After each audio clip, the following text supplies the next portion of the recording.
昨日香港大埔嘅火災新聞啊，相信大家都睇到咗。我睇住啲屏幕呢，真係手都喺度震。真係截止27日凌晨，火勢呢已經蔓延咗7座嘅高層住宅，造成咗44人罹難、58人受傷、279人失蹤。其中呢，仲有我哋37歲嘅消防員烈火英雄何偉豪已經係殉職犧牲咗。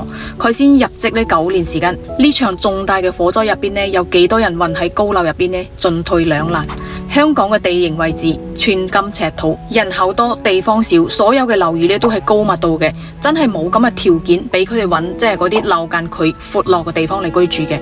今日呢，我真係想同大家講句真係話心底說話吓，買樓房嘅時候呢，從嚟真係唔係揀視野好或者係樓層高就係為之最靚嘅。我喺中山呢，真係做咗10幾年嘅房產，真係日日都同房屋打交道嘅。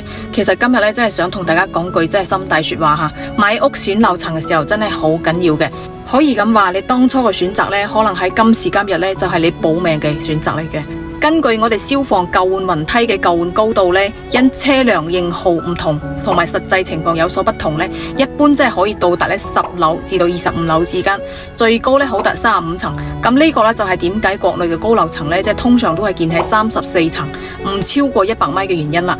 喺目前國內大部分嘅消防救援雲梯車嘅個最大嘅有效救援高度呢，通常都係喺30至到50米左右。按照呢標準樓層高3米咁樣計算下，大概呢就係10至15層樓咁嘅高度。咁如果係舉高個噴槍，消防車嘅最大嘅作業高度呢為40至到60米，對應嘅樓層呢就係15至到20層啦。咁雲梯消防車呢最大嘅作業高度呢為50至到70米之間，對應嘅樓層呢就係18層到25層之間。咁最高嘅消防雲梯呢就係101米咁上下嘅啫，最多即係可以到到呢35層高嘅。咁好似發生呢種重大火災嗰陣時呢，消防員爬梯救人嗰陣時啊，空氣呼吸器呢係支撐唔到幾耐嘅咋。太高嘅樓層呢亦都係增加咗嗰個救援難度嘅。同時呢亦都唔好揀啲太過底層嘅嗰種架空層啊。如果係話萬一樓下堆放嘅雜物起火嘅話呢，個煙呢就會順住嗰個樓梯嘅管道往上衝嘅，逃生嘅時間呢根本就係唔夠噶。咁呢唔理即係揀邊一個樓層啦，新屋入伙之前呢，一定要檢查好陽台門窗可唔可以正常打開，入戶門呢具唔具備呢防火功能嘅。開發商交樓嘅大門呢，一般都係比較差噶啦。有條件嘅話呢，最好就係換翻一副呢好少少嘅大門。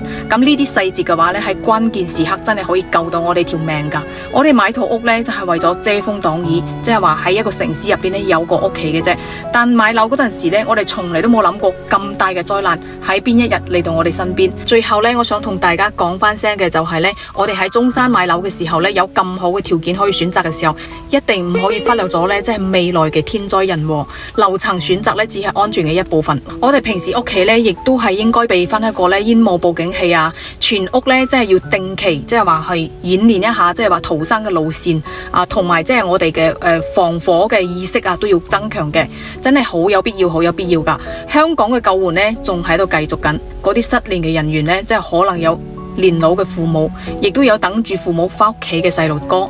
真心真係祈禱每一個失蹤嘅人都可以平安歸來，咁樣嘅悲劇呢，真係再亦都唔好發生啦。